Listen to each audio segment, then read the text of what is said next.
We know very much that EliteLenny is all about reactions, so yeah, we're gonna be doing a reaction.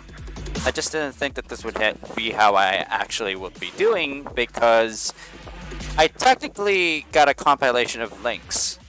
Compilation of links from YouTube, and these are all embed links. And right now, what would it be like, right? What would it be like? Technically, it would be just this. But, of course, since this is embed, this will be how it is. It will be one video at a time, and why not? Let's go. How this Apex YouTuber destroyed his career? Apex Legends is that Battle Royale game. So it has first-person shooter, it has third-person shooter titles, but pretty much Battle Royale means a number of players, multiple players, inside a very big map, vying for domination at every time. So there are just different kinds of battle royales. There are those that require you to build stuff. There are those that require you to actually go to a certain area to gather high spec weapons and equipment. So pretty much that's how battle royales go. So how does this YouTuber find himself on the end of his career? So let's watch it. This has to be the most controversial figure in Apex's history. The name has been synonymous with a lot of degenerate activities in the Apex community, from something as tame as trash talking to other things as severe as DDoSing. The actual owner of the name has been involved in basically every questionable activity on the internet that— You know, I can understand that you can actually be a YouTuber, but you don't have to go that far just to be noticed. Come on! What the hell? Okay, what? Illegal immigration, kidnapping, vandalism, commercial crimes. But why? Wow! Whoa, where's this coming from? We gotta find out. That you can think of. So who is WARZONE? Well, Water first began his YouTube career as an Apex Legends update channel, which usually showcased new items or characters to come within the game. His videos gained popularity easily because of his style, which was very different from most others at the time. The videos were usually 2 to 5 minutes long, showcasing whatever item or legend that he wanted to discuss. It was cutthroat, it was straight to the point. There were no giveaways, no nothing, just fast and informative. In the beginning, it seemed like he was just another Apex creator trying to get his name out there and make himself some bread. But little did we know that within this seemingly harmless creator laid a sick— You know, updating people stuff about Apex Legends gets them up to date about what patches there are, what new items there are in Apex Legends. There's nothing bad about that. So, what made him turn into the dark side? I'm not sure, but let's continue watching. And twisted personality. The first bouts of trouble came when he decided to head into the Apex University Discord server to insult its members. What? Why do you have beef with the members of that Discord? Well, do you know people there? The Apex University Discord server was a server in the early days of Apex Legends, made to connect players who wanted to get better at the game to coaches. Makes sense. It was basically a community of players who had the intention of collectively getting better at the game. Water went in there and basically egoed everyone. Whenever someone asked a question on how do I get better at the game, while mildly criticizing WARZONE, he responded that they were all trash, learning from trash coaches who aren't even in the top 1,000, claiming that— Okay. Being a better player, it's not always an equivalent to being a better coach. Look, I can understand that there are coaches who teach the basics of the game, who teach the mechanics of the game, but they are not top players. You don't need to be a top player to know everything about the game, for Pete's sake.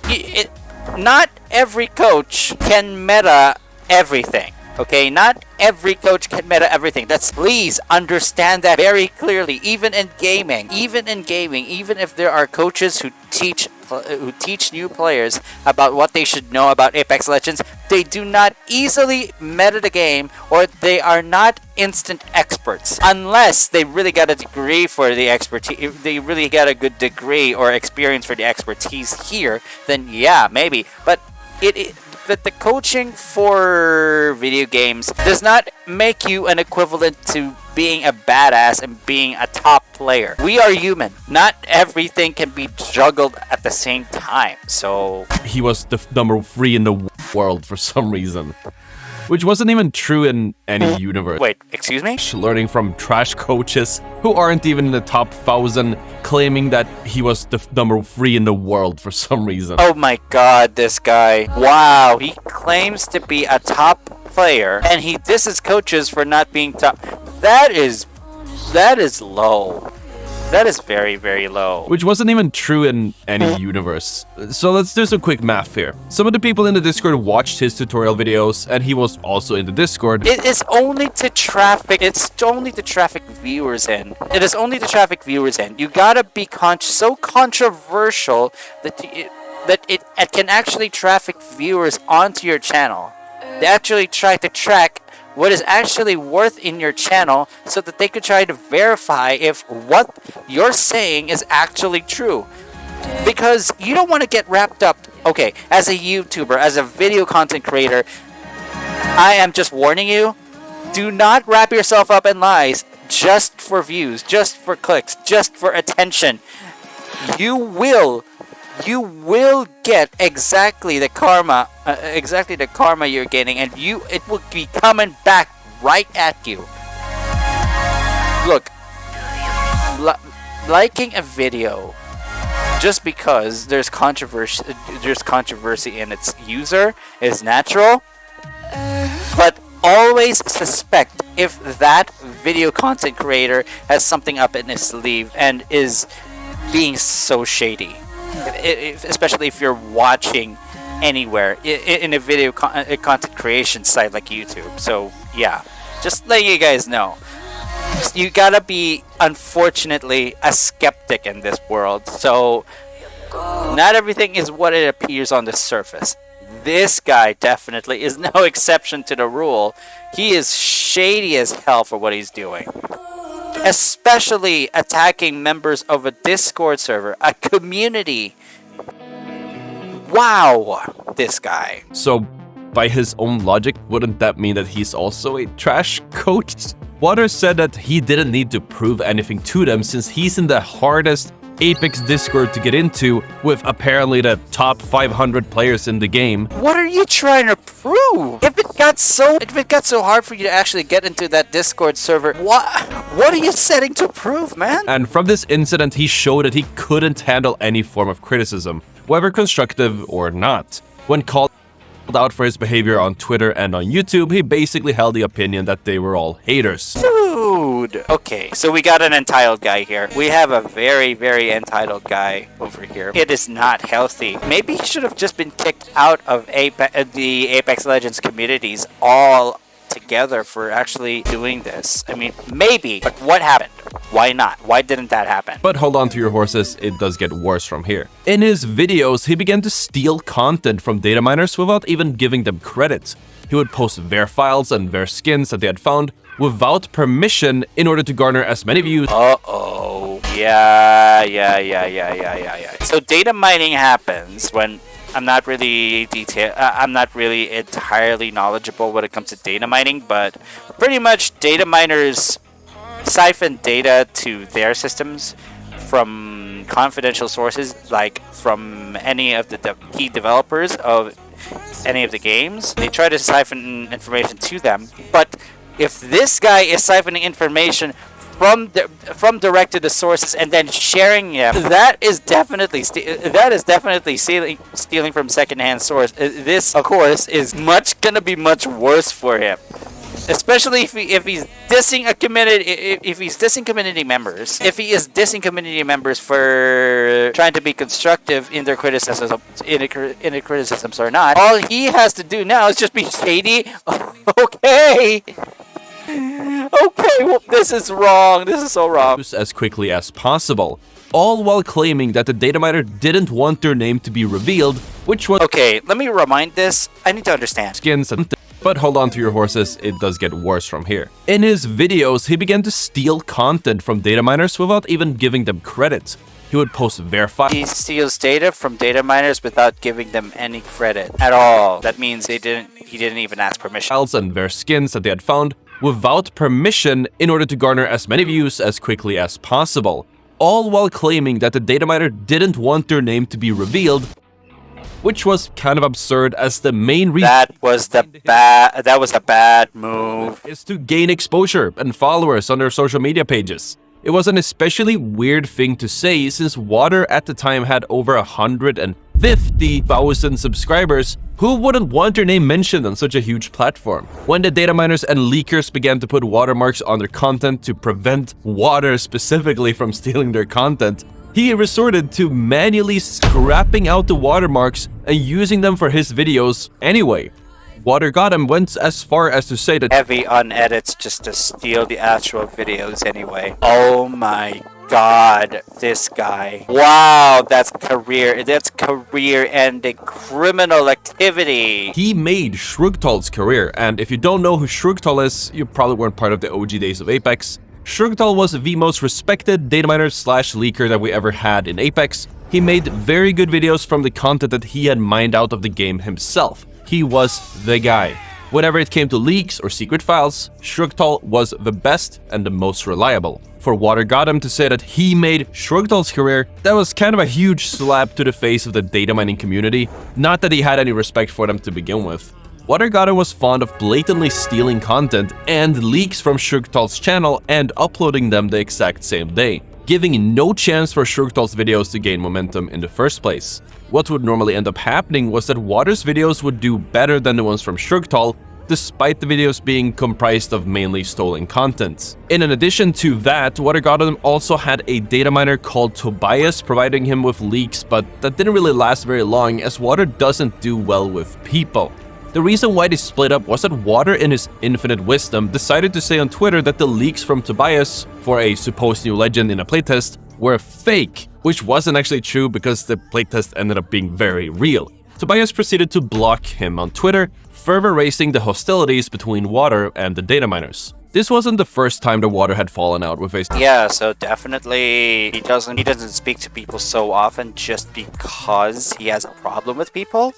So yeah, that is definitely a red flag as to why he's doing this. And wow, I'm really thinking that there is something more to what he's doing, and it is actually gonna get so much worse. Wow, how did it end up so bad? Supposed friend. You see, Water had been friends with another YouTuber called ICOps back in the early 2020. That quickly fell apart because Water was accusing ICOps of copying his videos, which was kind of hypocritical of him, as Water Gotham was also copying the videos of many other YouTubers at the time, like Titan Gaming and of course Shrugtal. And Water had the bright idea to send his friend a copyright strike, and yeah, it's safe to say they weren't friends anymore. People in the community were beginning to form a very negative opinion of Water Gotham. Yeah, that's oh my god. So he copyright struck a channel to deletion. Holy shit, what have you done? What have you done? You are unleashing hell onto yourself. You are not thinking things clearly, my man. But this was only one of the many copyright strikes to come, because shortly after this, Water was exposed for a minor in the community. It was revealed that Water Gotham had been talking for a minor in the community. It was revealed that Water Gotham had been talking to and asking for pictures from a minor called Abby, who was 15 years old at the time. A fucking minor! A minor! He's a creep, he is a criminal, and wow. Is that even true?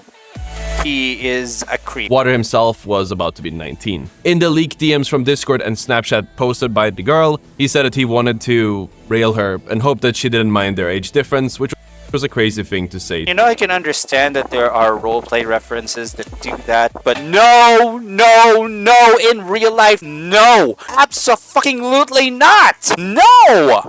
That is definitely not cool! To a 15-year-old. Together with other messages like, what if Daddy Water tells you to take your favorite shirt off? He also proceeded to send pictures of himself to her and urged her to do the same, and her feeling pressured and also being a child, decided to oblige to his requests, and this was literally a federal crime that Water had committed. Yeah, it's a fucking crime!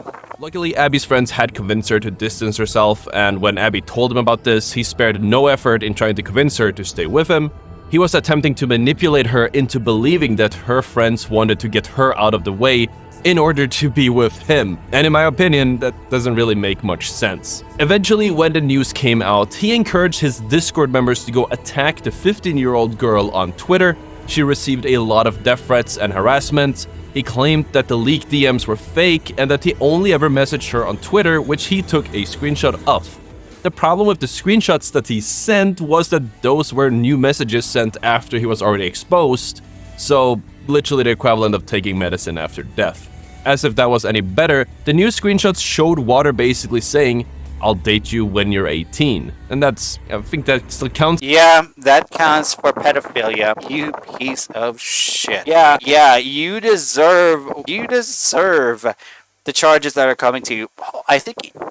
Hopefully, I think he would be charged. I haven't actually heard the rest of the story yet, but if he was charged immediately and he got arrested, I'm sure it would have ended there, but this is still 6 minutes 48 seconds, so I don't think so. What else has he done wrong? Is grooming. It didn't help that the Discord DMs were 100% real because some of the leaked photos showed the exact same background that Water had in his setup. The situation was covered by some YouTubers at the time. Let me just get back to it. 100% real because some of the leaked photos showed the exact same background that Water had in his setup. The situation was covered by some YouTubers at the time, calling him out for his behavior and urging him to be better. But instead of apologizing, he put out this tweet claiming that if ICOps and Smash didn't take down their videos on him, he would take further action on their YouTube channels.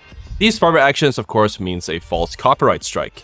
He claimed that the videos were slanderous from his perspective and that the creators would bear the consequences. But there was one small problem. Smash never made a video on Water. In fact, had never mentioned Water on his channel. So where did he come to the conclusion that Smash had slandered him? Yeah, he's got gaps in his knowledge about, or he's not really observant. Yeah, that is really gonna bite him back in the ass, so... Well, let's find out. Responded to his tweet saying that if anyone can substantially and factually prove that he made a video on Water, they would get awarded $1,000. Water saw this reply and took to his Discord server, giving his viewers a link to a video discussing his own antics and telling them to go get the free money. But something was wrong. The video wasn't from Smash. Instead, it was from another channel called Novel. And something was just not making sense to everyone. Why would Let me just try to run that back again. Hold on. Can substantially and factually prove that he made a video on Water, they would get awarded $1,000. Water saw this reply and took to his Discord server, giving his viewers substantial Water on his channel. So where did he come to the conclusion that Smash had slandered him? Well, let's find out. Responded to his tweet saying that if anyone can substantially and factually prove that he made a video on Water, they would get awarded $1,000. Water saw this reply and took to his Discord server, giving his viewers a link to a video discussing his own antics and telling them to go get the free money. But something was wrong. The video wasn't from Smash. Instead, it was from another channel called Novel. And something was just not making sense to everyone. Why would he put out that tweet if the video he linked was from Novel? Well, Water claimed and really seemed to believe that Novel was an alt account that Smash used for harassing him. But these claims were easily refuted because of one glaring fact. Smash is a guy from San Francisco, and Novel, in his stark contrast, is from South Africa. Okay, he did not do his research. Clearly, he is just out for doing immediate responses. He did not do research. This is gonna be the beginning of his Yeah.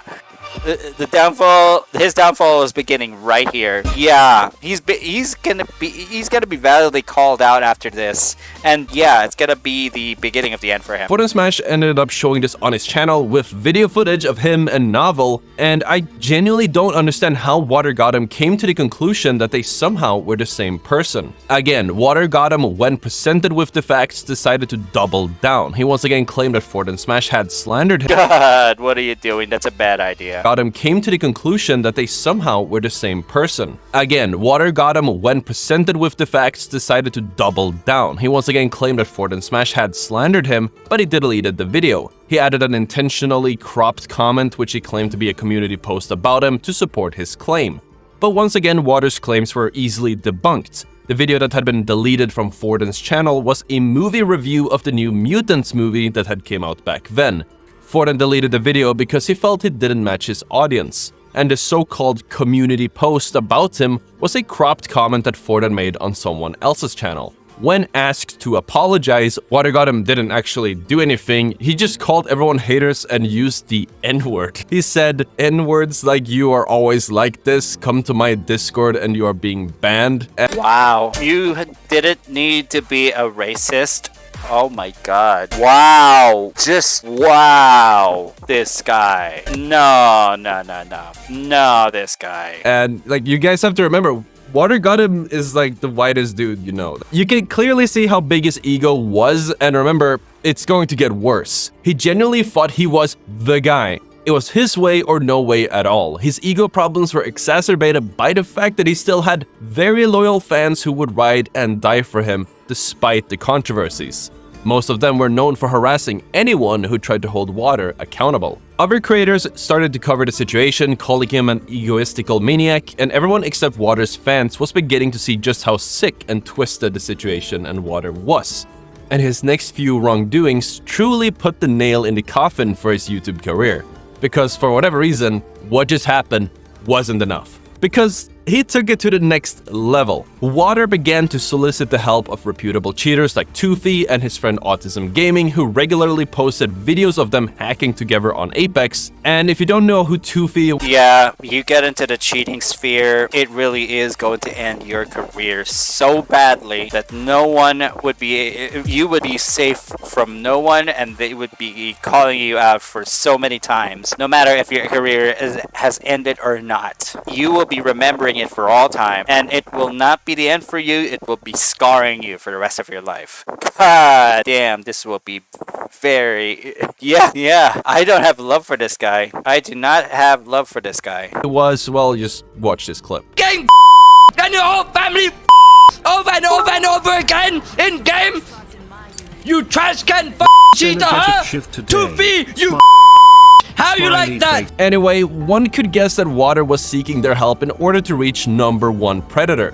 But the funniest part of this was that he got rejected. You know you're down bad when cheaters refuse to play with you. Since Water couldn't even get cheaters to play with him, he decided to resort to other methods to get that #1 Predator spot. He already tried something in the past, and now he's gonna try to do it in-game. One of the ways for him to reach his goal was going to be using a PS4 controller on his PlayStation 5.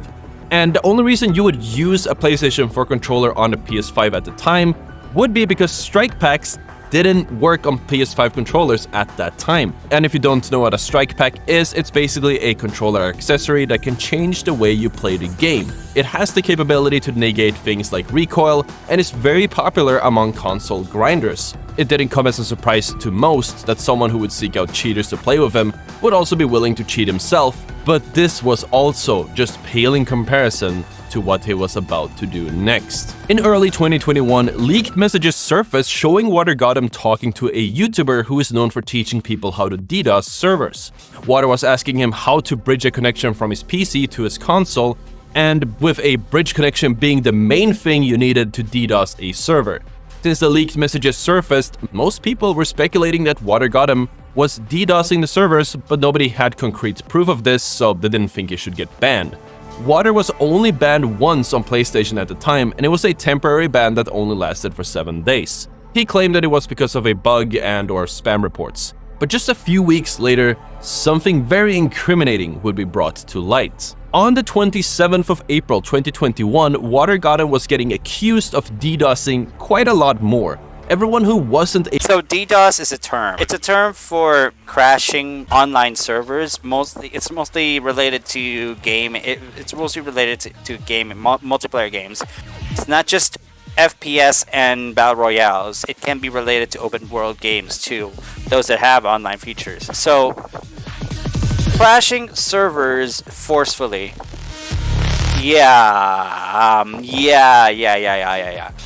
you would immediately be traced. You would know if eventually who would be DDoSing a server, who would be crashing the servers immediately. And wow, he did not really think this through. He really didn't think this through, because how continuous his emotions are against Apex. Oh my god, wow, God, this guy. A water simp at the time was seriously questioning what had just occurred, because Water Gotham had gained a whopping 2.8 thousand RP overnight, sending him into the Predator rank. This was pretty suspicious because it's Water Gotham. Yeah, he wasn't really good at the game, and given the meta at the time, it was nearly impossible to gain that many points. That is definitely suspicious. You rank up so fast. You rank up much faster than everyone else. It gives you a clear advantage when Apex is supposed to be more on equality. Most multiplayer games really have to be on the equality side. Everyone should be treated fairly. Everyone should play the game fairly. This is not being fair. This is totally dominating everyone else because you are rigging the game yourself. This is bad. Seemingly out of nowhere. And it wasn't a surprise when members of the community started sounding the alarm. When Water Gotham was confronted with this information, he stated that he had gained 1,000 points on stream the day before, and then gained 1.5 thousand the present day in a stream where he had deleted the VOD. His gaining 1,000 points the previous day was verified to be true, but where the lie starts to fall apart is, where did the 1.5 thousand points come from? Because obviously he claimed he deleted the VOD because of copyrights, but this was questionable because if you get a copyright on a Twitch VOD, only one part of the VOD would actually be muted and there would be no need to delete the whole thing. One could imagine he deleted the VOD to hide the fact that he actually gained 1.8 thousand points and not 1.5. Those missing 300 points were from a ranked game where he played as Rampart and dropped 19 kills in a Predator lobby. Members of the community could verify this because the stats were available through the Apex stat tracker and another stream where he left off at 13.8k. For his story to make sense, he would have to go from 12k RP to get 13.8k. So what happened in that game? What could he... We need to rewind a little, hold on. He left off at 13.8k. For his story to make sense, he would have to go from 12k RP to get 13.8k. So what happened in that game? What could he have been hiding that required him to delete the entire VOD and avoid mentioning the 300 points that he actually got? Well, with the information I'm about to give you, even your town fool would be able to put 2 and 2 together. On the 28th of April 2021, a YouTuber by the name of Jtron would post a video titled, "Caught Water Gotham, DDoSing, Exposed." So if you were Water and you saw this title, your heart would probably drop. And then you would stop and question the title. You would probably say it has to be clickbait, and that's where you would be wrong. In this video, Jtron and his friends were playing a ranked match in Predator Ranked when they immediately got DDoSed right before they landed. Oh, we're back. I'm back in. Oh, never mind. I'm DOSed again. What? What? I lost RP. Ah, really? I lost 120. Wow. This is the work of Water. I don't care what anyone says. I don't know, this Bloodhound's going crazy. They made jokes that, oh, Water Gotham was in their lobby DDoSing, but little did they know that the jokes were actually true. When Jtron managed to make it back into the game, they discovered that a Bloodhound was just killing everybody. That's when they began to come to the conclusion that the Bloodhound actually was Water Gotham. They had the exact same skin, the same badge placement, and the same kill displays. The Bloodhound was playing in anonymous mode despite him not streaming. This only further strengthened the accusations against Water Gotham because he was probably looking to avoid unnecessary attention. The game finally came to an end. Anonymous while not streaming. This is desperation. This is shady practice. This puts you as an equivalent of a criminal who's hiding behind the shadows and doing things that even a criminal should not even do. This is going to ruin you. And the winner was shown to actually be Water Gotham. This was the substantial evidence that was needed to put Water in the ground once and for all. That's Water! That's Water! That's Water! Come on, he needs to win this one. That's Water right here. He's right here. He won! What? We got him, boys! We got him! We got him! But for Water's fans, this wasn't enough. Now, luckily, there were still more rain on the way. The same day, a clip would surface that would change Water's life forever. My man really just tried to play it off like he didn't just commit a federal crime in front of his live viewers. In the clip, you can clearly hear Water typing on his keyboard right before the server was DDoSed. And he just so happened to be the first person back shooting frozen players. Water Gotham, who is no stranger to federal crimes, had once again DDoSed a server. Everyone was basically convinced. This was more than enough evidence to put him down for good. The two videos were brought to the attention of Hideouts, who is Apex's resident human anti-cheat. And a few days later, Hideouts was in Water's stream. And ladies and gentlemen, you know what happens when Hideouts is in your stream. I will wish you good luck, because Water Gotham got banned live on stream, and it was glorious. Water Gotham's reaction to everything was telling people to do their own research without actually providing a good defense to any of the claims. He claimed that he was matchmaking banned, which was false. Water was shadow banned, which meant that he can access his account but cannot actually play the games. And there was a lot of joy in the Apex community, as everyone was glad to have such a narcissistic person. Yeah, Pharma, you deserve you deserve that ban. You don't have to come back. You don't deserve to come back. Damn it. You deserve all of it. You deserve it, really. Personality out of the community. Water Gotham, on the other hand, driven by grief and despair, would go on to false copyright strike every single YouTuber who made a video discussing the situations. And one of those YouTubers was FortnSmash, and this was definitely a decision that he would now soon regret. Because this wasn't the first time he had sent Fortin a false copyright strike. He had sent him a strike on 2 occasions prior to this, making that 3rd false copyright strikes in total. The 2 others were for absurd reasons, like just using his image and using a car SMG image that had Water Gotham's watermark, so there were false claims. What Water didn't know was that Fortin's wife works at Google, which is the parent company of YouTube, and Fortin had actually warned him privately on 2 separate occasions to remove the false strikes, but he just didn't listen and instead acted high and mighty, basically threatening him with a lawsuit. Fortin had given Water enough chances to be a better person, but he would rather be a scumbag instead. FortnSmash, because of the connection with his wife to YouTube. You know, it would already be bad if there's someone directly working at Google covering for the actual YouTuber being copyright struck by a scumbag. Oh my god, you are finished. You are literally finished. Managed to get the false strikes removed from his channel, and YouTube decided to shadow ban Water Gotham's channel for the abuse of the copyright system. If you don't know what a YouTube shadow ban is, it's basically worse than straight up terminating your channel. It means that your videos would no longer be recommended to anyone on YouTube. Viewers would have to actively search up your channel to watch your videos, which is terrible for views. And thus, Water Gotham's slow and painful death began. A once prosperous channel had lost more than 90% of his viewers, and there was nobody to blame but himself. Nowadays, Water Gotham can be found posting desperate stuff like this to his now very tiny Apex audience. Also, a few months back, he actually got trolled by the leaker bot on Twitter, which made him say this in his own video. Which we know obviously aren't final, do include Sac, Omni, Nat, and the 4th is Spermologist. And as for his own viewers, I'm convinced they have to be bots. Like, there's no way people actually still watch his channel. It might also come as a surprise to you to learn that Water has 2 other channels on which he posts regularly to this very day. One is... I'll be right back. Well, I got invited to drive again, disruption of in real life stuff. Back to our reaction. Is a Counter-Strike channel, and the other is a less successful. As for his own viewers, I'm convinced they have to be bots. Like, there's no way people actually still watch his channel. It might also come as a surprise to you to learn that Water has 2 other channels on which he posts regularly to this very day. One is a Counter-Strike channel, and the other is a less successful Overwatch channel. I honestly can't believe that he might have had a chance to revive his YouTube career. At the end of the day, despite being like a really bad person, I can't stress that enough.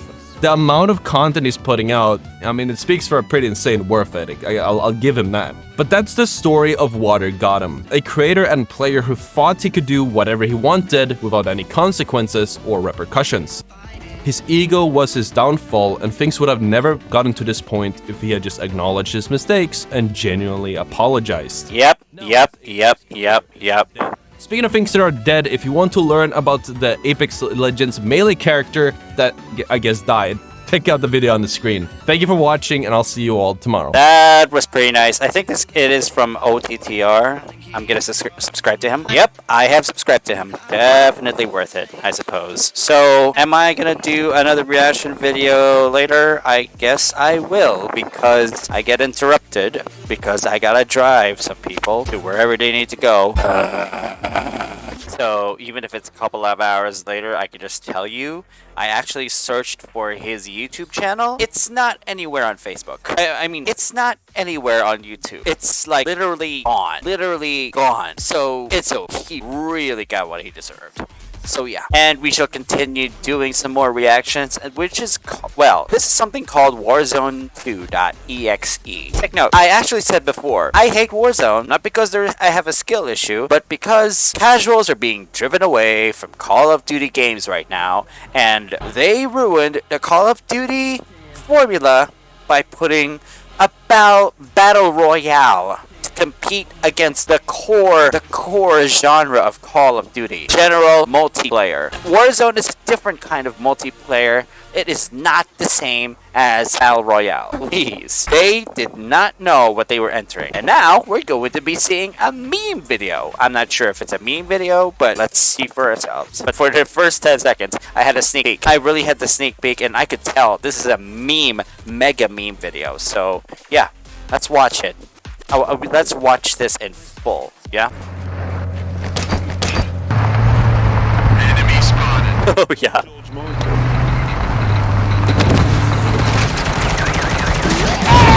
That is amazing. Okay. We gotta salute the guys who actually made that possible. Those stunts that make it possible. By the way, this is Warzone 2, so okay. That was goofy, but fine. Perfect. Okay. Every time you think you've done something great, something bad happens to you right afterward. It is just ridiculous. Because the haters will sabotage me. You know, putting claymores on drones, that's crafty. That can also mean you're also trolling other players, so yeah. Yeah, that is one hell of a way to troll.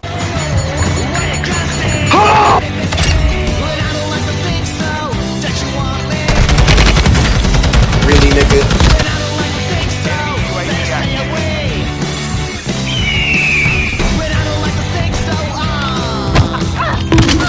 Okay, fine. Crafty.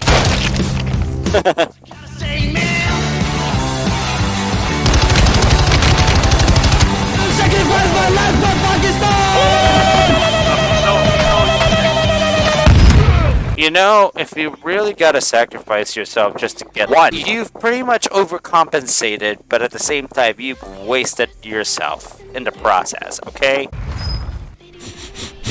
My spider senses are telling me someone is close. And the giant drone in the sky.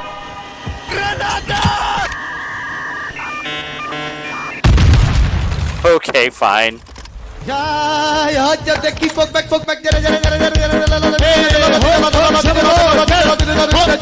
You get good attachments and you get good perks in Warzone, you will dominate. But if you don't get good perks and good attachments, you will keep losing and losing. And I don't know the combinations to the perks and the attachments that I keep losing at every match, which is why I stopped playing Warzone in general and just accepted that Call of Duty is not friendly with casuals. Well, it's not being friendly with hardcore fans either, so I'm sure they both lose.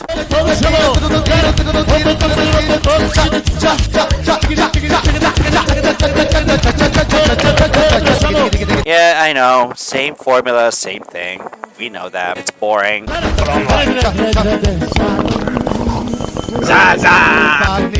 You try to think that something can be different and stuff, but it's all repetitive. It is all boring.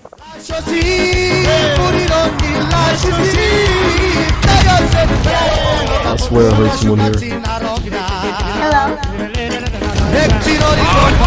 Okay.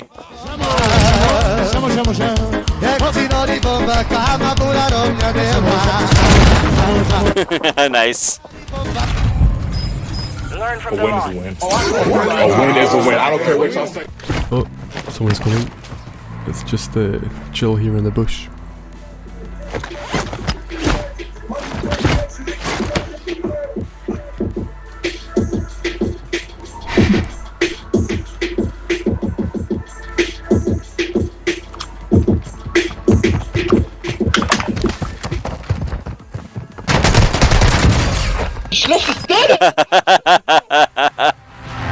Nice. He Guess he shouldn't have tried that. Guess he should not have tried that. Do not easily reveal yourself. Obviously. Stop! Let me go!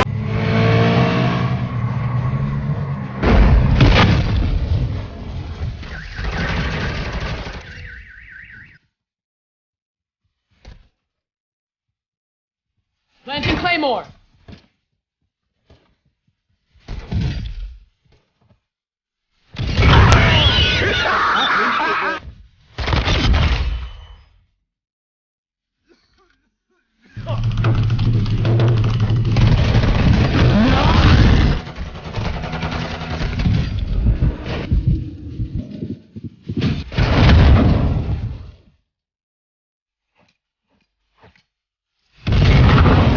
Nice. Yo, friendly, you wanna team up? Shut the fuck up. Enemy dropping into the AO. Bro, chill, we can team up.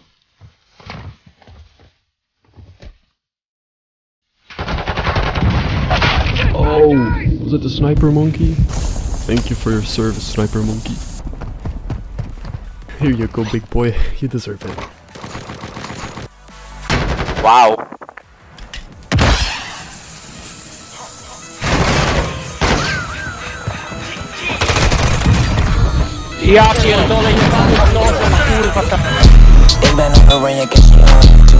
Alright, good video.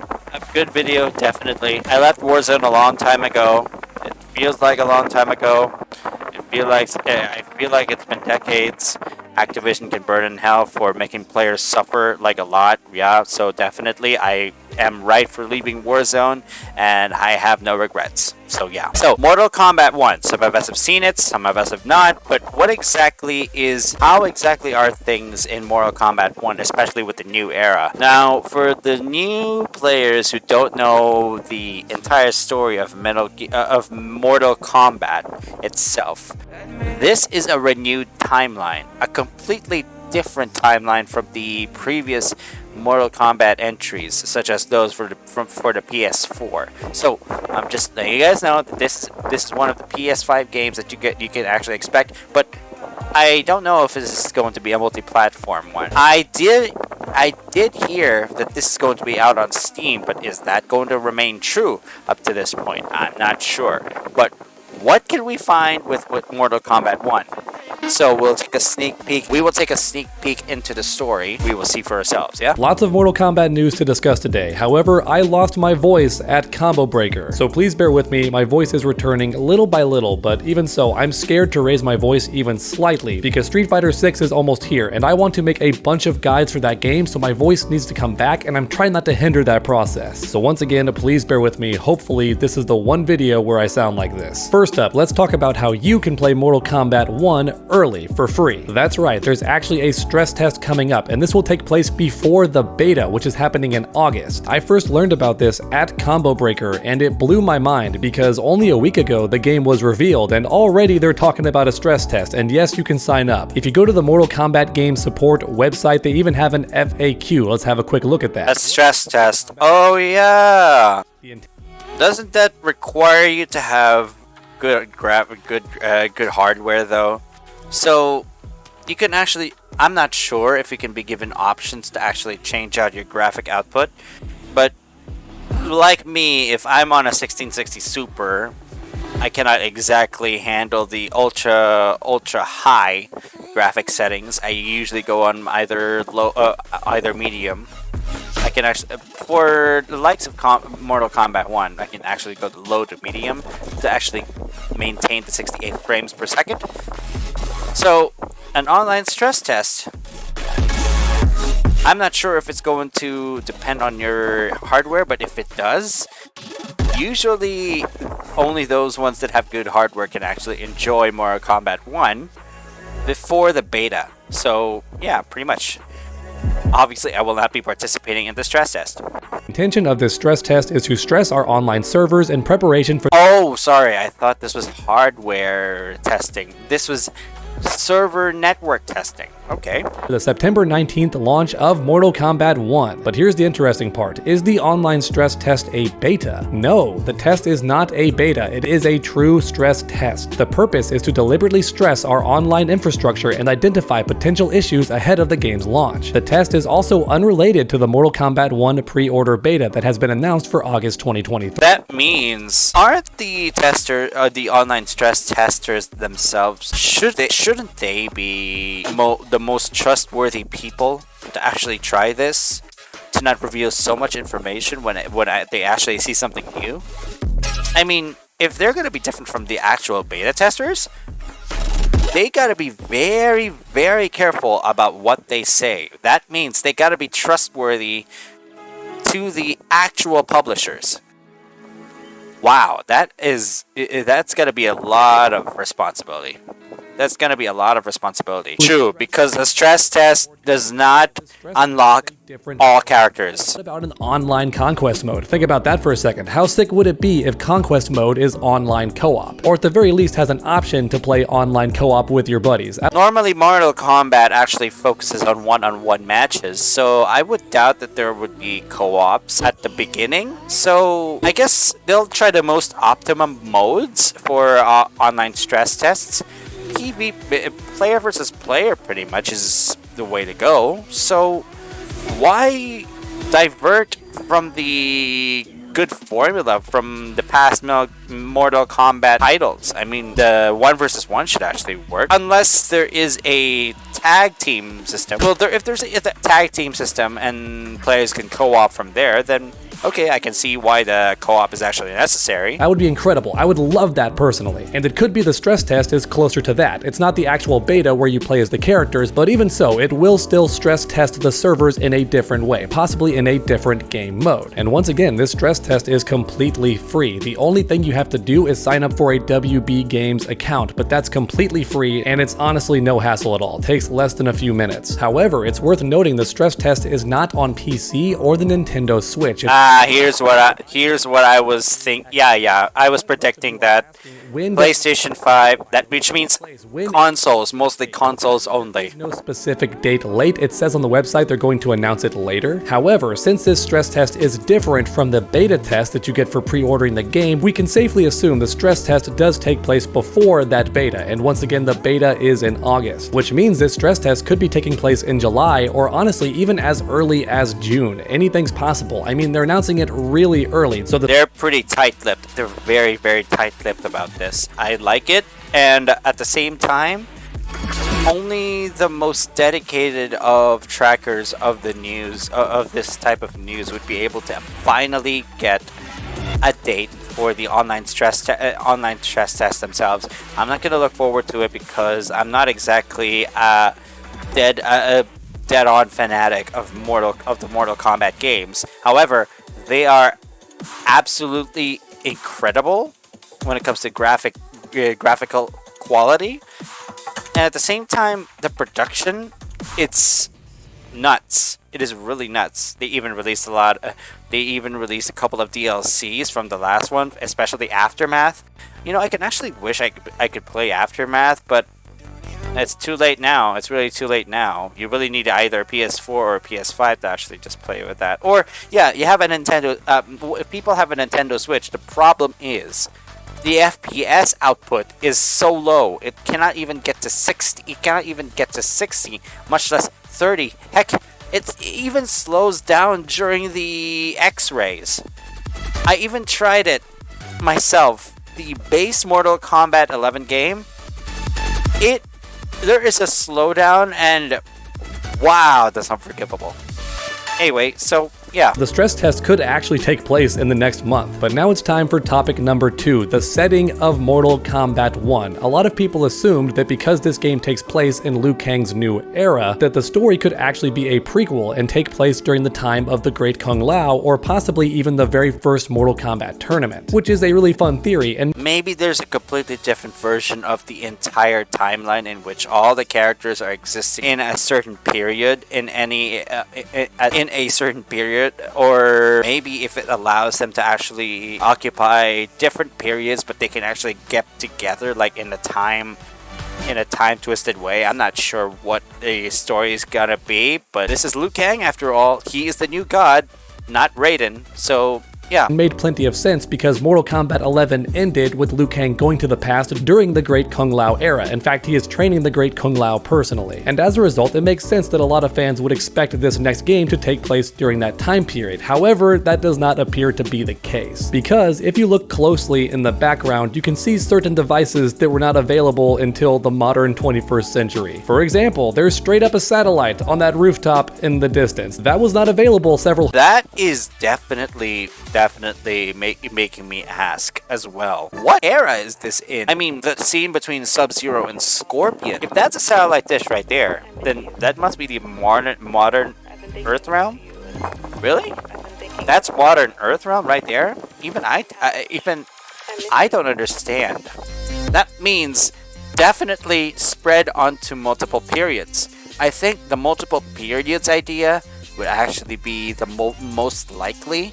So yeah. 100 years ago. And in fact, there's also light bulbs and various other equipment in the background that require electricity. So yeah, it does not look like this game takes place in the past. It just so happens that those particular areas we see have a very old school type of architecture. So after looking over all these key pieces of evidence, it's very clear that Mortal Kombat 1 takes place in the modern day, or at least very close to the modern day. It's just in a new era, which honestly— we don't know if it's really in the modern day, but heck yes, I'm excited to actually find out the information later on. So obviously the publishers will be asked questions, the writers too. So yeah, is a good thing overall because it explains why Sub-Zero and Scorpion are here, and it also means characters like Sonya Blade and Jax could show up. If this game took place in the past, they would have no chance of being in the game except for maybe DLC, because a lot of the time DLC is not canon. In fact, this means the Kombat Kids could even show up, right? If it takes place in the modern day, there could be a time skip and then we have the Kombat Kids, or it could even take place during a time— I don't know who the Kombat Kids are. Should I know who they are? Oh, Johnny and Sonya. Okay, got it. Okay. The kids. I see. Okay. The sons and daughters. I got it. When the Kombat Kids are already adults. I know some people hate the Kombat Kids, but I'm just saying, if you have a character that takes place during the modern day, or even slightly in the future, around the Mortal Kombat 11 era, then it's very possible those characters you love could still be in this game, which I think is cool. Would I have enjoyed a Mortal Kombat game that took place in the past and was a prequel? Yes, absolutely. I think it would have been really cool, but WB and NetherRealm are playing it a bit more safe by having the main story mode take place during the modern day, and I think in the long run that's going to be a good decision. And hey, it could be possible the conquest— yeah, if the most likely, if we're not going for multi-period, that's right, modern day really is set on there. It really was set on there from the beginning. Time was slowly progressing from then. It is still considered modern day, and the progression actually maintains constant from those times. So yeah, I actually understand that it's the most likely option that you would rather take when it comes to storytelling. Choose at least one period. That works too. Conquest mode still allows you to start off in the past and see what things were like before the very first Mortal Kombat. Very similar to Deception, only this time the graphics are going to be much better. And next up, real quick, I wanted to talk about Drahmin because it's very possible that Ed Boon already leaked him being in the game, which on the one hand is really cool, but hold your applause because it seems very likely that— If Drahmin is one of those overpowered characters from past iterations of Mortal Kombat, yeah, they're gonna have to balance him good. I don't even know Drahmin from the first I don't even know this character. So, okay. That he is going to be a cameo character. And the reason I say that is this tweet right here. Somebody asks, can Drahmin be in the game? And Ed Boon replies, as a playable character, not likely. And as I've already covered in past videos, the cameo characters are not the same as the main roster of characters that are fully playable. They are completely separate rosters. Over here are the fully playable characters, and over here are the cameo characters, who I assume play like assist characters, but there's not very much data on that. As of right now, nobody knows for sure how the cameo characters are going to play exactly. But even so, I just find it really cool that Drahmin is coming back because I've already made a full video on this guy, believe it or not. He did high damage and had a very unique playstyle in Mortal Kombat. And even though everybody makes fun of him, even myself from time to time, I think he's a very unique concept, and if redesigned could come back and be really— If he is really OP, then oh my god, he's gonna be annoying to deal with when a player chooses Drahmin. So, okay. really cool. And the good news is he is coming back. I'm like 95% sure that he's coming back as a cameo fighter in Mortal Kombat 1. And hopefully he gets a really cool looking redesign. Fingers crossed for that. I'm hoping the cameo characters have a full redesign, because that way they don't need to obsess over his character being there, okay?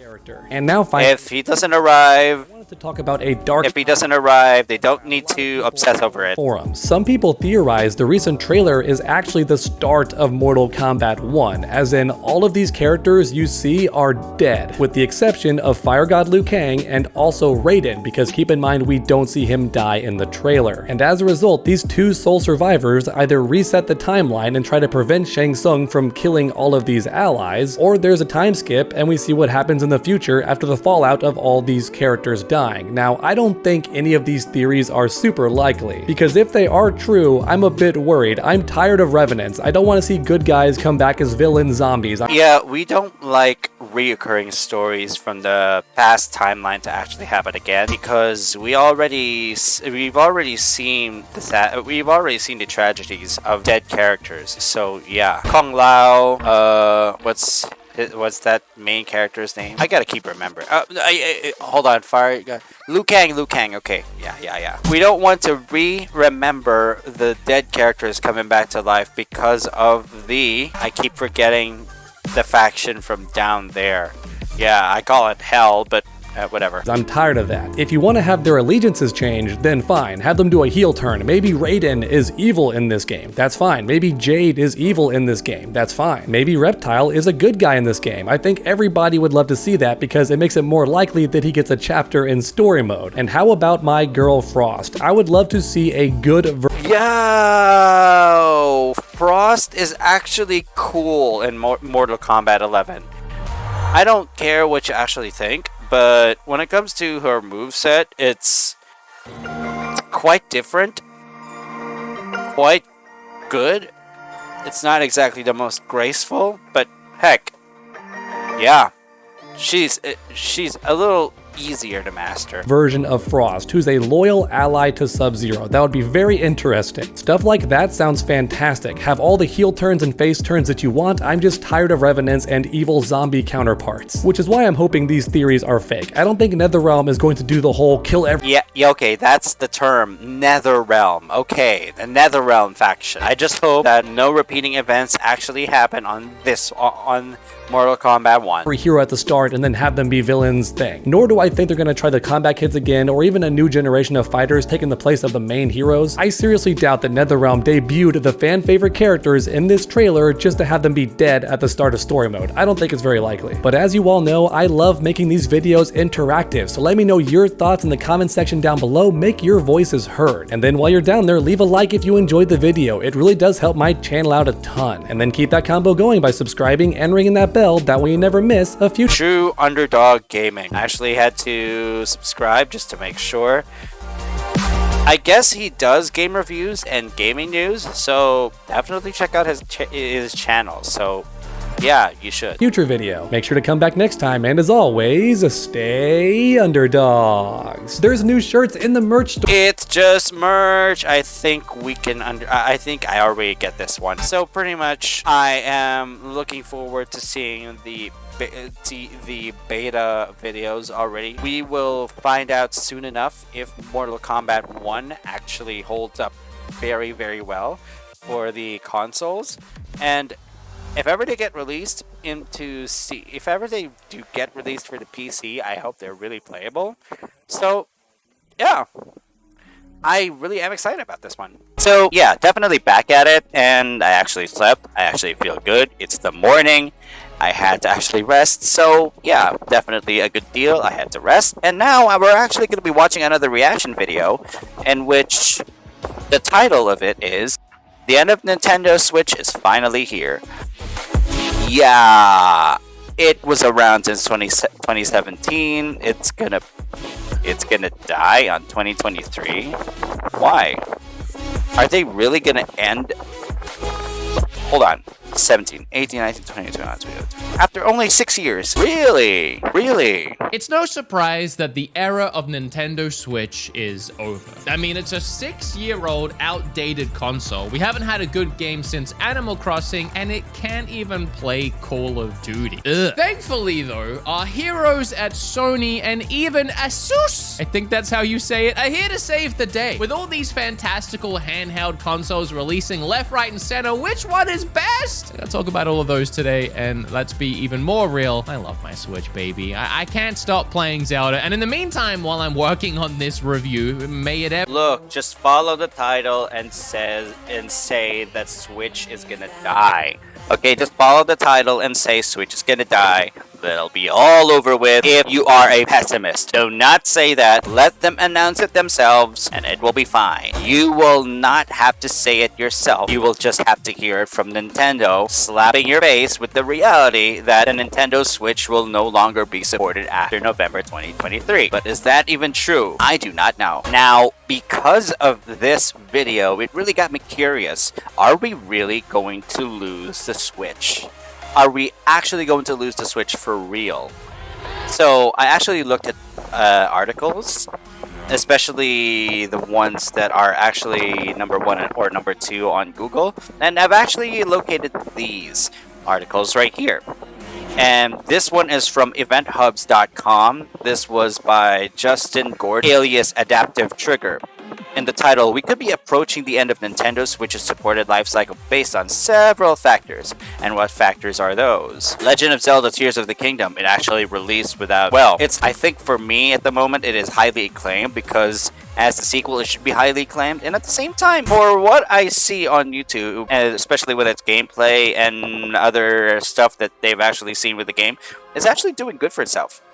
It actually really is just doing good for itself. No doubt about it. It is. So, that said, why are we still looking towards the end of the support cycle for Nintendo Switch, and soon? I mean, this is no longer the first generation of Nintendo Switch. There is supposed to be another generation of the Nintendo Switch, but it is understandable. It is understandable. Smaller consoles tend to have shorter life. I mean, first off, it's not like Sony PlayStation. The Nintendo Switch definitely works differently. It is originally a handheld, and a handheld from the beginning. Well, not exactly a handheld from the beginning. It started with the OLED. It started with the OLED itself. Eventually, it was made smaller into the Switch Lite in later iterations of the Switch. And then, of course, yeah. Also, let me just scroll down a bit here more. For comparison, yes. We're now going to be comparing past products from Nintendo. The Wii, Nintendo's second highest selling home console, 101 million units sold, is that internationally as well, was released on November 19, 2006. The Wii's successor, the Wii U, was later released on November 18, 2012, about 6 years later. Of course, it's worth mentioning that production of the Wii would cease October 21, 2013. Though production of the Wii Mini would continue until November 13, 2017. On the other hand, the Wii U's life cycle lasted for about 4 years, as Nintendo announced that its production would end January 31, 2017, almost a couple months ahead of the Switch's release.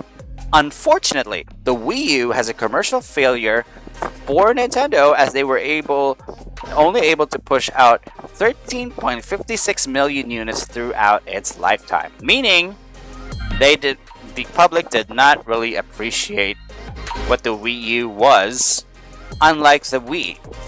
So Yes, the Wii had more success than the Wii U.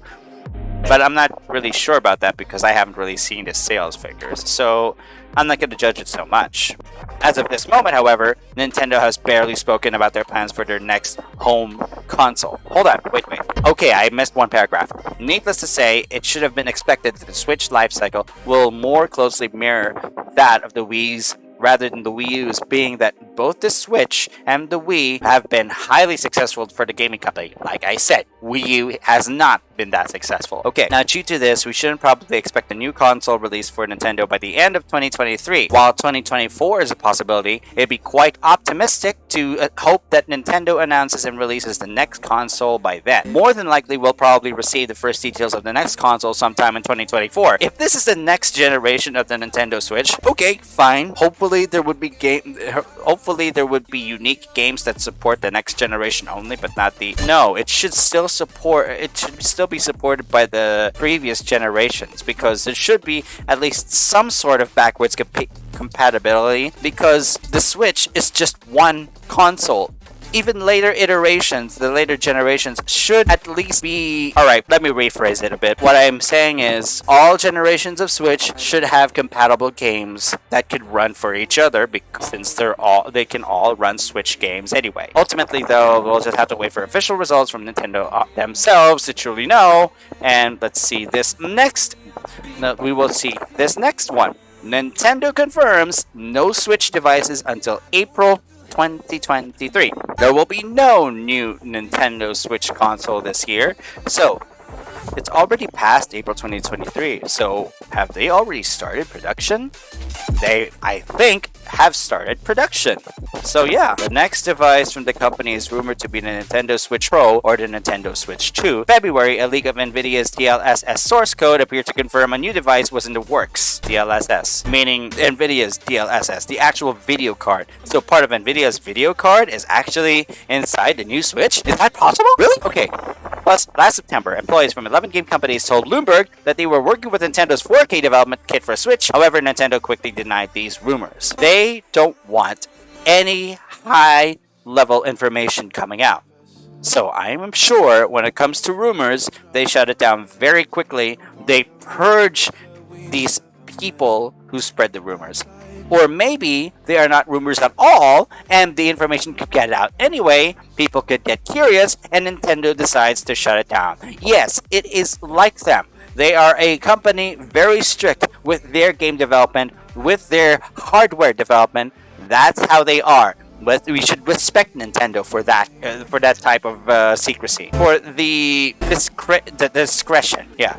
So pretty much nothing much else. We're just gonna have to do our best to actually react to the video. But thank goodness there are at least articles that actually there are at least articles that come out when it comes to the Nintendo Switch's status and what other iterations there would be for the foreseeable future. So let's resume this video. Ever come out, or may it rest in peace with my Xenoblade 3 review, I want to take a look at some other things and talk about the PlayStation Q, because they revealed it recently in a state of... That is the new handheld console that PlayStation is releasing, or maybe they've already released for the ones who are testing it.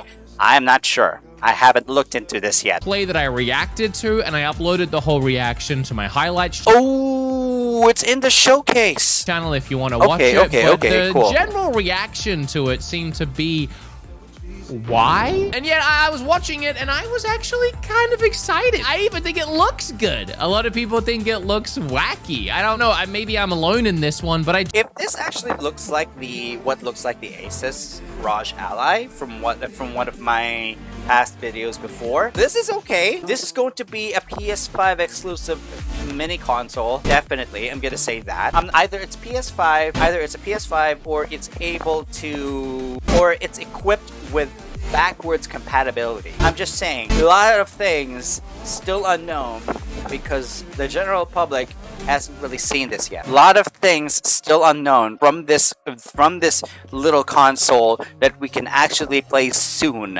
Either, oh, maybe it would be released in 2024, I'm not sure. I do want to talk about it, and I want to talk about it while I finally take a look at the Rogue Ally. Rogue Ally? Republic of Gamers. So Raj or Rog.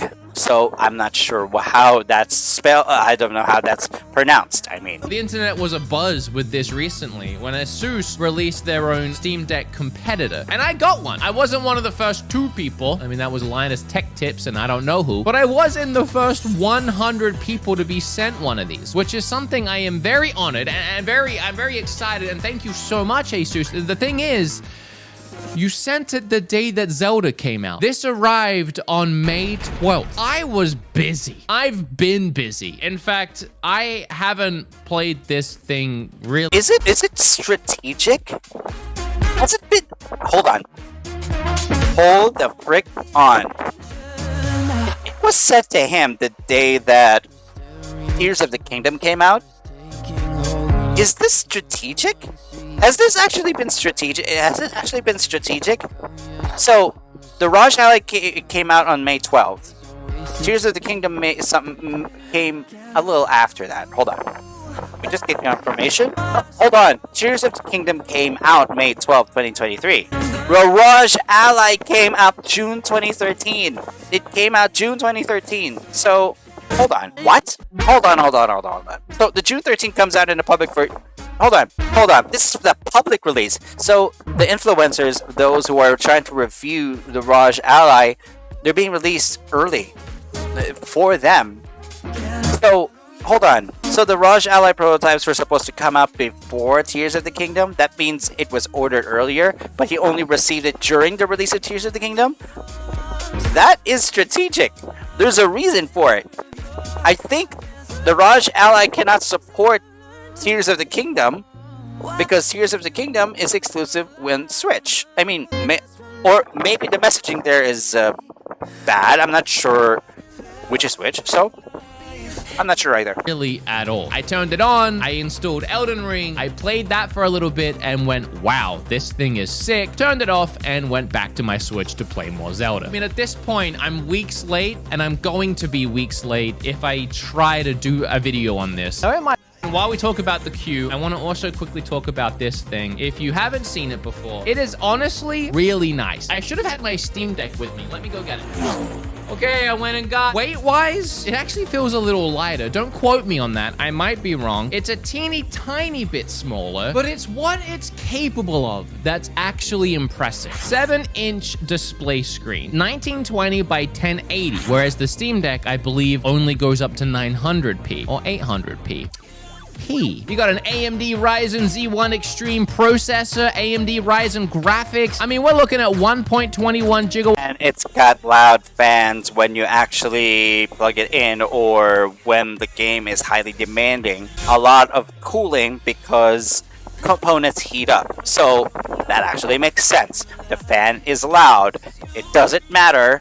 It's actually still worth playing because the Raj Ally still is a gaming console. Okay. But it does. Who cares? All you care about is the price and is it good? And yes, it is actually. It is technically more powerful than the Steam Deck. I was playing Elden Ring on this bad boy. I was getting almost 60 frames at full resolution. Now that was when I had it on pro mode. So you kind of sacrifice the battery and tell it to pump everything into performance. And yeah, it was sick for 45 minutes. Like the battery drains crazy quick. Yes, that's correct. The battery drains crazy quick when it comes to the highest brightness, when it comes to the highest demand available, when it comes to the Raj Ally's performance, and the name of the highest demand for its power and performance is Turbo. I saw it on the Linus Tech Tips video before, and I'm gonna say it again. Yes, it does drain the battery very quickly. So it is very important that if you're actually playing a high demand game, you definitely plug your unit in if ever it starts to drain fast. Quick. But what it can do is really impressive and definitely one-ups the Steam Deck, even if just by a little bit. The price is shocking. At $699, I'm actually very impressed by that. It's the same price as like the bigger storage high-end Steam Deck, essentially. And the reason why that shocks me so much is because at least with the Steam Deck, Steam can make money back on all the software sales, and they take a loss on the hardware, but they make money on their software. We've had this conversation 1,000 times before. But Asus can't do that, so they've just managed to make this affordable. It's a handheld PC, and as far as that goes, you know, that's the term,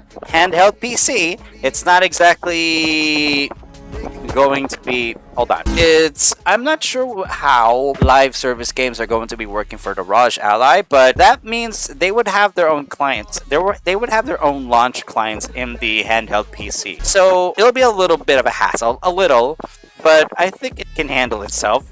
The Steam Deck is already streamlining its access for most of the games that are already in there, except some games still need to log into separate accounts.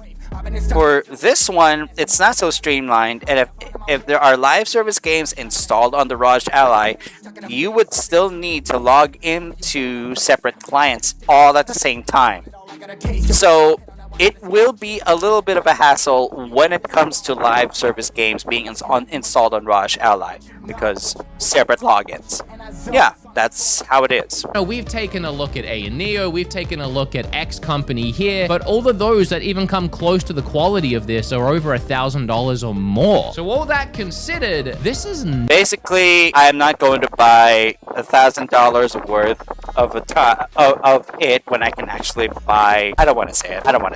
Nuts. It can play any game you throw at it, and because it's Windows, you can throw more at it. You can put Destiny on here, which you can't do with the Steam Deck. You could put Genshin Impact on here, but you can also just put Steam on here and make it a Steam Deck, as well as Epic Store or Game Pass. Okay, make it a Steam Deck yourself.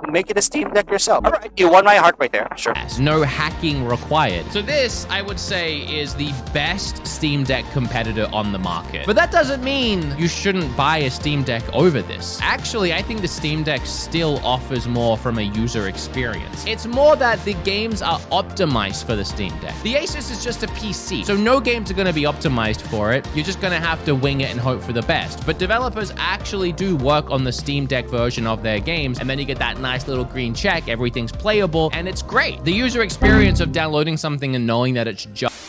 Okay, the camera cut out. I didn't realize, and I've already made this whole video and talked about everything, including the PlayStation Q, so I gotta do it all over again. That's not your problem, that's my problem. I'm gonna wrap up this part, though, and just say, I look forward to playing more of my ROG Ally. I think I got that right. But honestly, I'm still playing Zelda. Let's move those aside for a second and talk about the PlayStation Q. Sorry, I can't help but say Panasonic Q whenever I think of this. Is the Panasonic Q a ripoff? What's making you say that?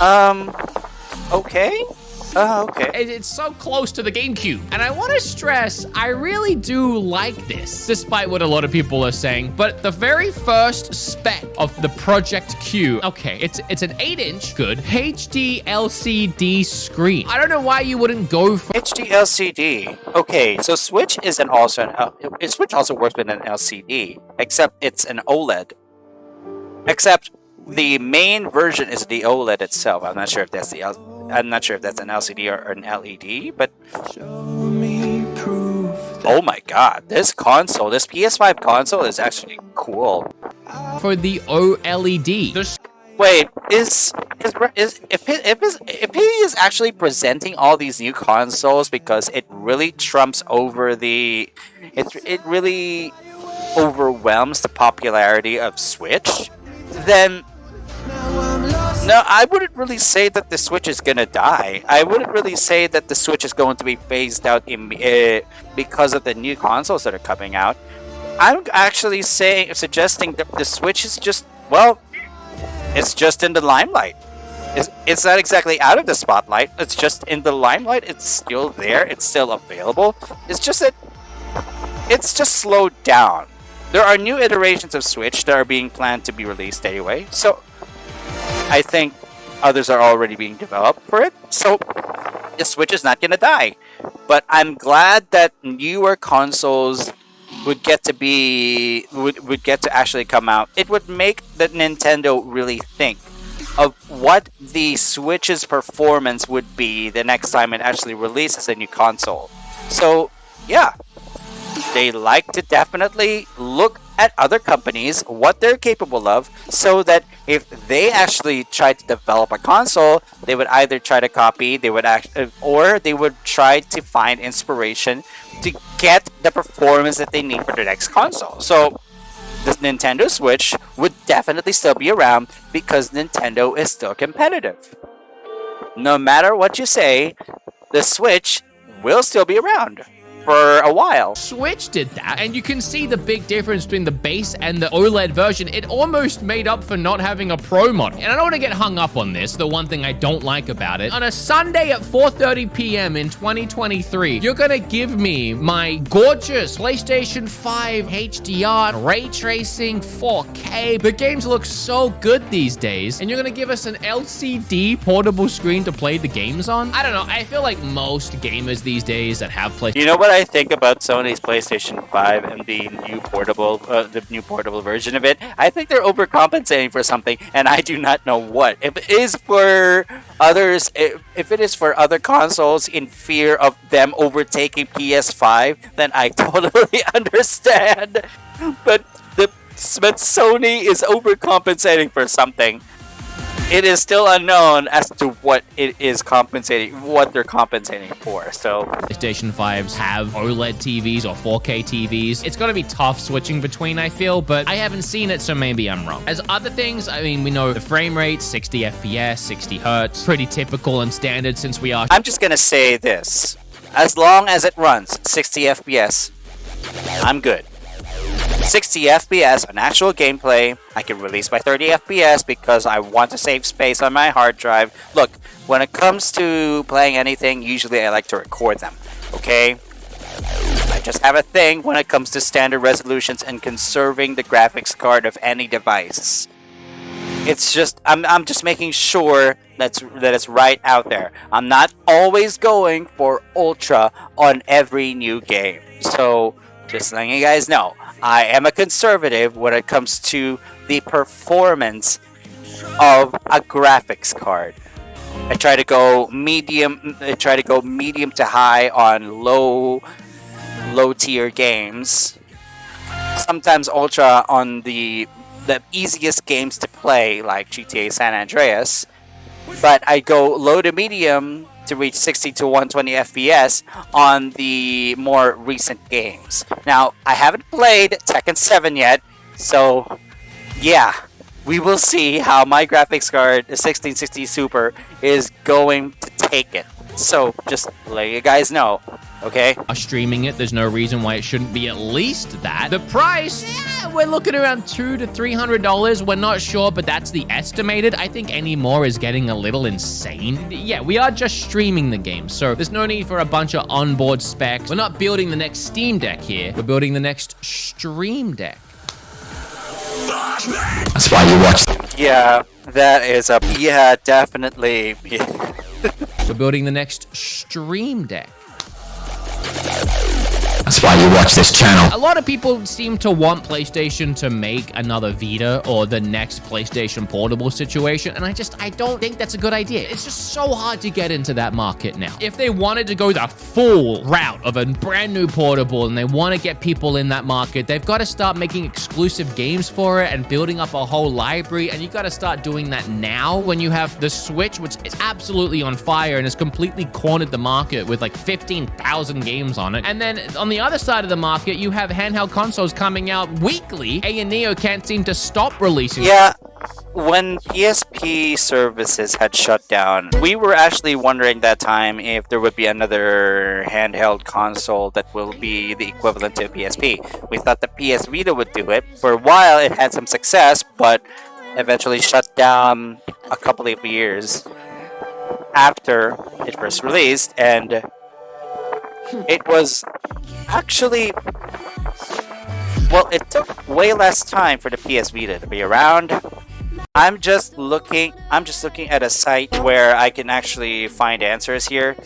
Now, Quora has a question like this: what is the difference between the PS and the PSP and the PS Vita? Is it possible that PSP games run on PS Vita?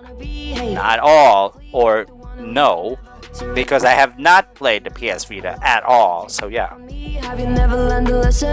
What is the difference between PSP and the PS Vita are both handheld game consoles developed by Sony. PSP was released in 2004, PS Vita released in 2011. This is answer for ChatGPT, but ChatGPT was able to find this answer everywhere. PS Vita is a successor to the PSP and features upgraded hardware and additional features such as touch controls and front and rear cameras. While both consoles have a similar design and share some features, they are not fully compatible with each other. PSP games cannot be played on the PS Vita. That answers my question, without being purchased again through the PlayStation Store. However, some PSP games can be re-released as PS Vita compatible versions, which can be downloaded from the PlayStation Store. So, pretty much basic at the moment. On the PlayStation Portable, it's a single thumbstick, mediocre graphics as in PS2 graphics, only a handful of good games, no trophies. And the PS Vita, dual thumbsticks, touchscreen rear touchpad, great graphics as in PS3 ones, better selection of games including ports, and... okay, never mind, because you don't want to show me the full answer. Sure. Thing is, the release dates and the end of service date. The PlayStation Portable was released in 2004 and 2005. It was discontinued in 2014. About 9 or 10 years. It was around 9 or 10, actually, it is 10 years. That's the range. Now, the release date for the PS Vita was 2011 and 2012. It was discontinued in 2019. So, 7 to 8 years. It is 7 to 8 years. Was the sale for this good? Now, the introductory price for this is $249.99. It's the same with the PSP. However, how are sales? I was not sure. How are the sales for this? No marketing controversy. I'm not going to delve into this so much, but both consoles were successful. It's just that I think there was a time that... okay, so lifespan is more or less the same, 8 to 9 years. So, pretty much, 2004 to 2014 for the PSP. 2001 to 2019, so 8 years. So, PSP lasted longer. Basically, the PSP lasted longer. And the PS Vita's... the PS Vita itself, fine, it had its own games, but, well, it should... were there more exclusives on this game? Were there more exclusives for this? Let me see. Okay, the best-selling game for the PS Vita is Grand Theft Auto Liberty City Stories. No, that's for the PlayStation Portable. Okay, got it. So, yeah. The PlayStation Vita, it's best... where's the best game for this? Best selling. Okay, where is it? I'm not sure, but... the PS Vita is a cross between PS3 and PS4 because I'm sure, yeah. Towards the end of... okay, let me see the shifting focus data here.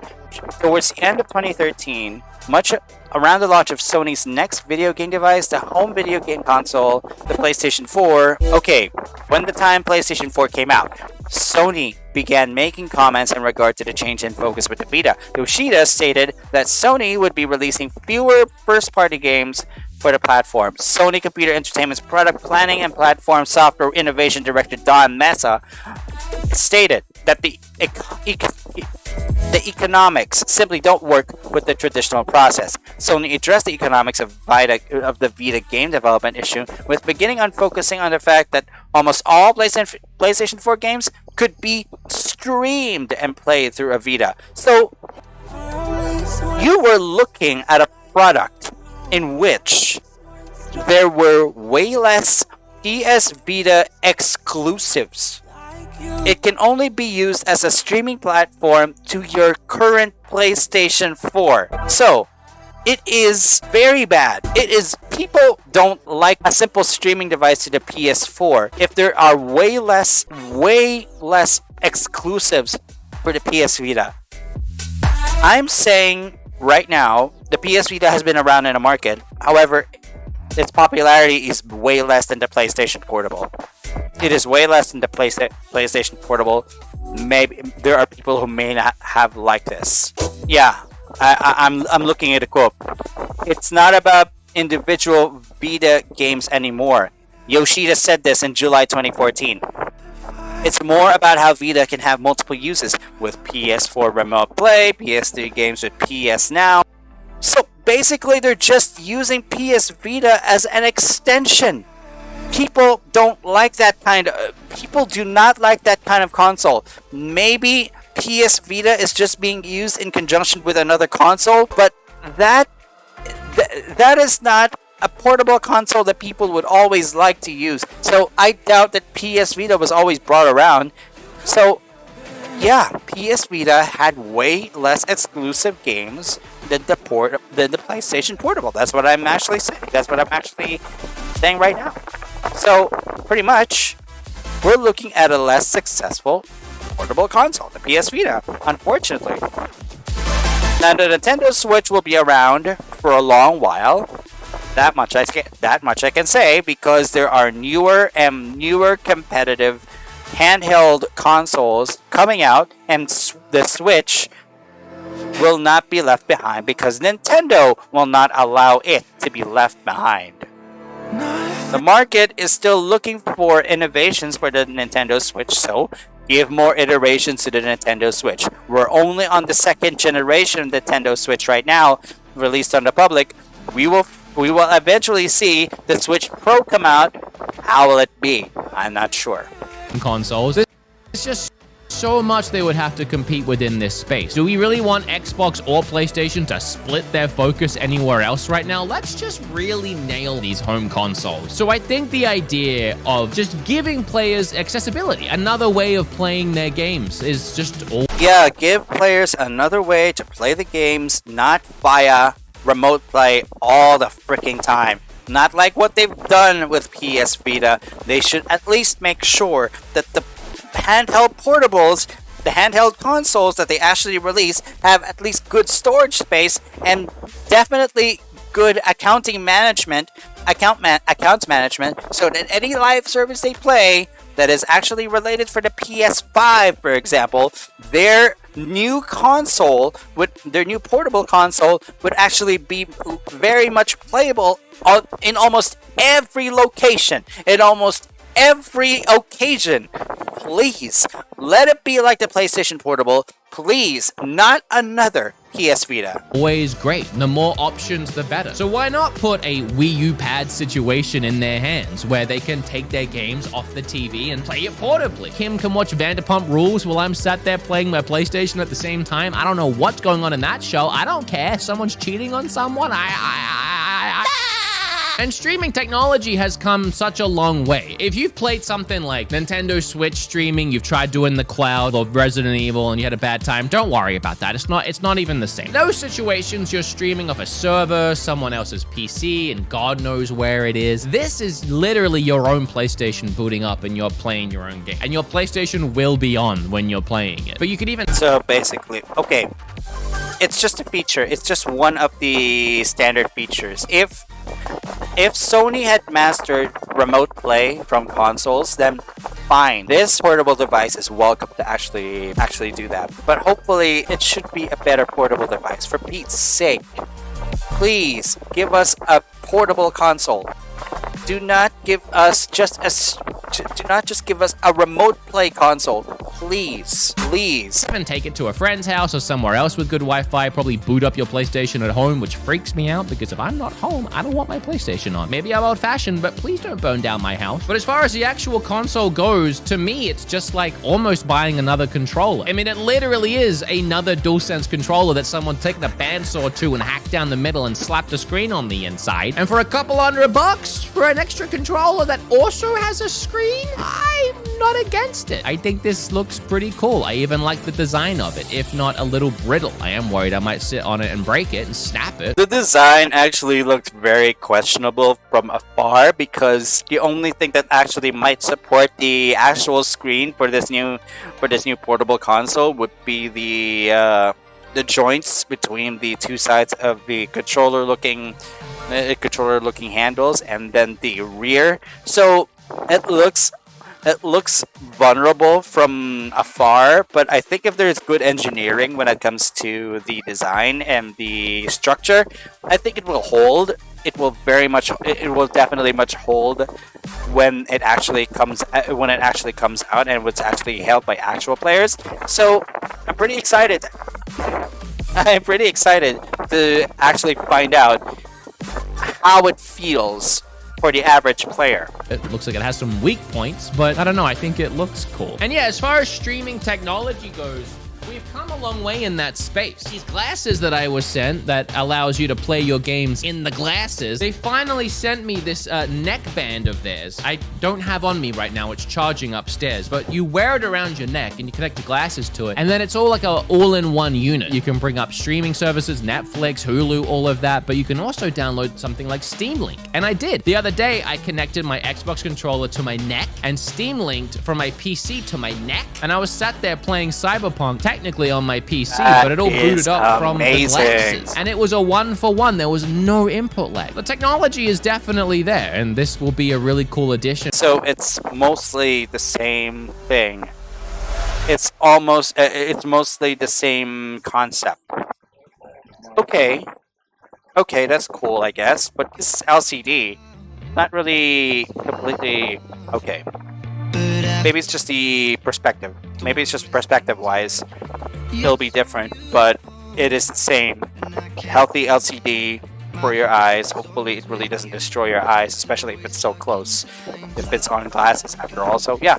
As a way to play games. And again, I am so down for it. I just don't like that it's LCD. That's my big thing, because I'm gonna feel really torn if I am in the same house to not just play it on my TV anyway. But if it does look good, a lot of people might say, well, why would you want to play if you're already... Come on, we all play portably at home more than docked, right? Maybe it's just me, but I more often than not find myself playing in bed, on the couch with Kim. I don't know, I love playing games portably. I always have done. I was big on a 3DS and blah, blah, blah. It's always been a big thing, playing portably from the beginning, especially with the Advance, especially with the DS, the 3DS. The good iterations of portable consoles make people actually apply behaviors that allow them to actually play the game so differently. Their perspective of gaming really changes. So, yeah.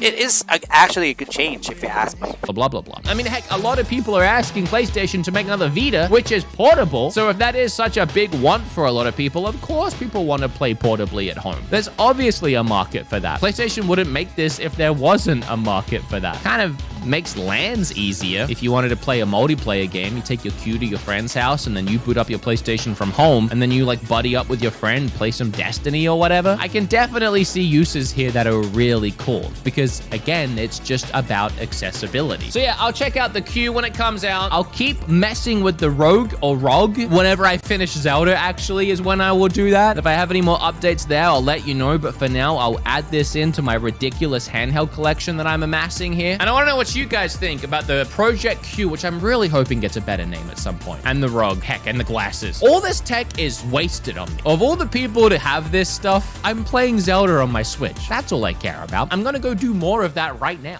Beat 'em Ups is another good gaming channel. I definitely want you to check out his channel. I'm gonna be linking it down in the description below. So overall, we got ourselves a good session of reactions. It's not that bad, I suppose. I'm just gonna have to make sure that things actually hold up when it comes to how reactions work. Now, here's what I'm deciding when it comes to reactions or other researched media when it comes out. The range of reactions and rants when it comes to uploads the range would be from 7 to 2 weeks. What is the 7 to 2 weeks for? The 7 to 2 weeks is, well, first off, releases are on that date range when it comes to that type of content. EliteLenny reacts and EliteLenny rants. So whatever other stuff that's not really related to my channel, you can actually find it on my Patreon. So if you want to actually access those contents on my Patreon, you can definitely be a patron and definitely support me directly to actually make the content in the first place. Of course, when it comes to being available to the public, if it's already available on Patreon, of course later on it would be erased because there is a limited data storage of 500 gigabytes. But anyways, those will be of smaller quality, but those will be readily available. Those will be on mostly 480 pixel. I'm gonna say it now. It will be mostly on 480 pixel, while the ones on YouTube will be 720 pixel and 1080p because servers have a larger storage, unlike the Patreon plan that I'm using at the moment, which is only limited up to 500 gigabytes per account. So that said, limited quality for Patreon, but full quality on YouTube. And if patrons want to earn early access privileges, they can actually subscribe to my Patreon. Definitely be a patron. Help me definitely on making new content. Support me directly in making new content around internet reactions and ranting about things left and right, gaming and other stuff. So definitely it's gonna be there. So that's it for this reaction. Wow, it took me a while. This was actually been happening for a few days. The reacting to videos, because I had a small list of links. I had to actually read from them. So yeah, wow, that is something interesting. I actually did that on my own, and I'm gonna have to edit all this and then upload it all to either to Patreon and YouTube at the same time. So definitely, this is gonna be an interesting upload. So definitely this is going to be a Patreon and YouTube exclusive, so make sure to like the video, share it to your friends, subscribe to my channel, help support me on my video content creation journey, and definitely you will be seeing more and more of this thing around. So with that said, I will be taking off. This is EliteLenny signing off. Thank you very much for watching, and I will definitely be seeing you guys on the next one. Cheers.